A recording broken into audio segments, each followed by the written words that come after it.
here-ish. Good afternoon. Thank you.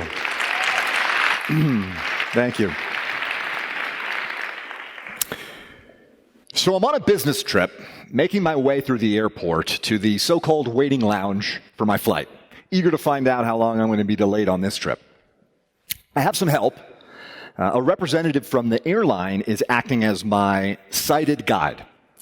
He walks next to me, and I hold his elbow. He's kind of like a seeing eye dog, only human. The distinction is relevant because seeing eye dogs don't tend to ask a lot of questions, but my human helper certainly does. Yeah, in the moment, his questions betray some serious doubt. I've shared with him that, yes, I'm really on a business trip. Yeah, I really do have a job. And no, I don't work from home. I can tell he's still skeptical. Finally, we get to the gate, and I sit down. And after he wishes me the best of luck with such gravitas, you'd think he were sending his only child off to war, he leaves. That's when she comes over. The random, well-meaning blind guy booster. I know the type, and I remind myself not to roll my eyes. I just have to say, she says to me, I think you're absolutely amazing. Really, it's unbelievable. I don't know how you do it. Now, I didn't know how I did it either, because I couldn't figure out what it was. I think I'm very good at sitting down. It's funny, but it's a bit of a sad story, too. She didn't see me, not in any meaningful way, right? She saw a blind guy. And that sight triggered her preconceptions about blind guys. That's what she saw, right? Her preconceptions. That's what she reacted to, not me. The real me went unnoticed and misunderstood. She was trying to be nice. I know she was. But the real me felt cheap, fleeting, desperate gratitude of the thank God it's not me variety, right? The real me felt pitied. That's an awful feeling.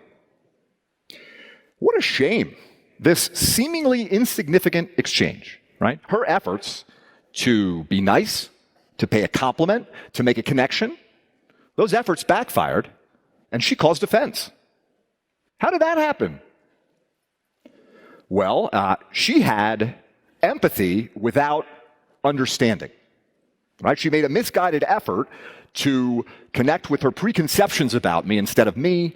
It felt like it really had nothing to do with me. She was comforting herself, and I didn't like it. The truth of the matter is that we simply do not understand each other, you and me. Each of us is a mystery unto the other, a foreign universe subject to its own laws of physics and its own origin story. Your preconceptions, the ones that make sense to you in your world, they don't necessarily work in mine. In my world, they can seem like assumptions or prejudices or biases. In my world, they can be mean or dismissive or demeaning or ignorant. And vice versa, right? Neither of us is right. The very idea of right is the problem. To know me, you must want to know me, and you must work to know me. You must be willing to leave your world behind, if only for a moment, and embrace mine. It takes proactive thought and cultivated open-mindedness. Let's go back to that airport waiting lounge a second. How much proactive thought did I bring to the exchange? Right? How good a job did I do cultivating open-mindedness? Did I bother to peer into her world, to wonder where she was coming from, to consider what she might be feeling? No. She was just another random, well-meaning blind guy booster. I know the type, so I didn't bother to know her. It was willful blindness, rather, and it had nothing to do with my eyes. Understanding is not agreement or persuasion. It's an act of collective endeavor. It's joint discovery, right? It's not conquest, but coalition, an act of effort that's not easy or automatic or cheap. And understanding doesn't come from within. It takes inquiry and investigation, not merely intention. Unfortunately, these things are increasingly scarce. A recent Forbes piece detailed an alarming trend towards mindlessness. 96% of us confess to operating on autopilot daily. On average, we each make 15 decisions in a mindless state every day. That's a lot of decisions, right? Decisions like, should we really meet? Who should be in the room? Why? What is the purpose? When should we meet? I'd bet we'd do a lot better if we thought about our answers. It gets worse. According to the Harvard Business Review, while we're consuming 5 times more information now than we did in 1986, we're not learning anymore, right? On average, we consume 174 newspapers worth of information every day. But when it comes to knowledge and wisdom, we're stuck in 1986. We don't create any more of that than we did more than 30 years ago. We are less productive learners, to put it mildly. The thing that makes us human, that distinguishes us from lower animals, it's our ability to reason. But we're increasingly unwilling even to try to reason, and when we do try, we're getting worse at it. We are losing our humanity. That is not good. It's not good for our businesses, by the way. Without understanding, without human connection, there is no teamwork, no innovation, no progress. Never mind working together productively. How can our teams understand the complex and chaotic business landscape if they can't understand each other? How can they develop the products and services the world will need tomorrow if they can only think about what they want for themselves today? These aren't touchy-feely questions we're talking about, not amorphous concepts like corporate culture or morale. Your people can be your greatest asset, but those who are selfish and close-minded are always your greatest liability. As to those in your ranks who simply refuse to adhere to the most basic principles of decency and civility, the ones we learn in kindergarten but too rarely remember, there is simply no reason to have those people around. Period. No talent or intelligence or experience or influence can justify cruelty. Allowed to fester, cruelty's toxicity is fatal to any institution or organization or government. Thank you. History's teachings on that point are unequivocal. None of this is any good for our souls either. We are social creatures. We need to be noticed, to be understood, to be accepted, to be loved. It is why we are here. It's not easy, but nothing worth doing is easy. It's why we're here. It's why we're human. So, the burning question, what do we do about it? Nature offers us a metaphor in the very matter that our universe is made of. I think it's a useful metaphor, and I'd like to share it with you all. So please humor me. Think about matter and the different forms it can take, right? There's the big 3, liquids, solids, gases. Clear enough, simple, bright lines, straightforward. But the universe isn't that simple. There is mystery and there's magic in the overlaps, in the transitions, in the extreme cases, in the exceptions to the rules. We are an extreme case, after all, us humans, right? A universal exception of staggering unlikelihood. Our metaphor evokes 2 different types of matter.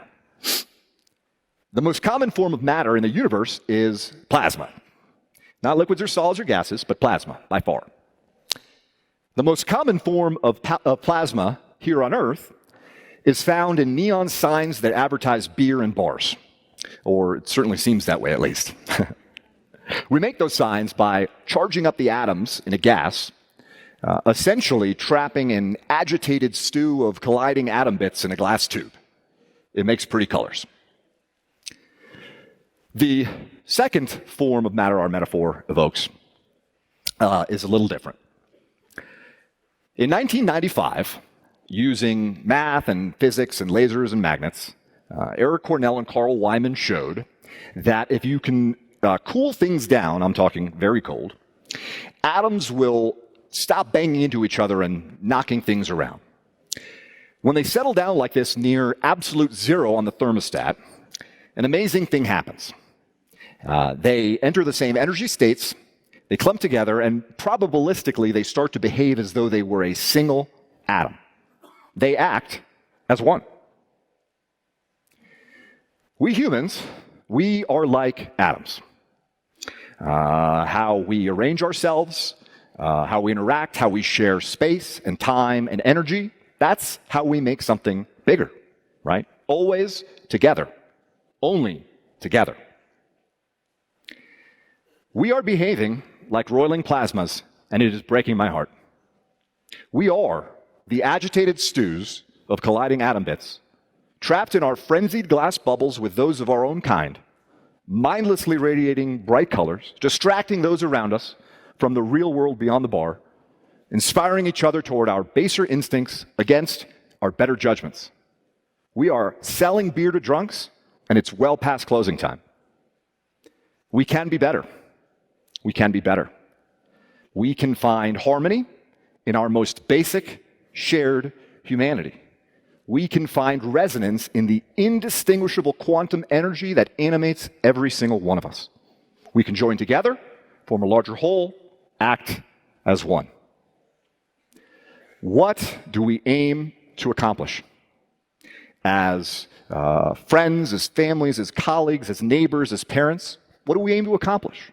When the verdict is rendered, when the story of our species is written, what will be said of us? How have we lived? Like plasma, or like that magical Bose-Einstein condensate that Cornell and Wyman discovered?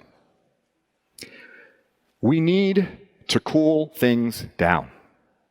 We need to harness the power of human reason, harness our math and physics and lasers and magnets, all of it.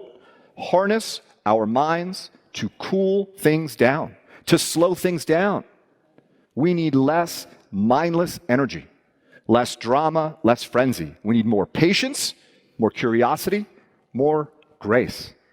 We need to share far fewer clickbait headlines with our thousands of friends, and we need to read a lot more long-form journalism for ourselves, the good stuff, especially the things we don't agree with. Read it quietly, with an open mind and an open heart. We need less categories, less taxonomies, less hierarchies, less blind judgments. We need more nuance, always nuance. Life is nuance. Above all else, we need less instant reaction, more slow, deliberative thought. Our very humanity is in our thought. Let's think about each other, please. Let's seek to understand. Thank you.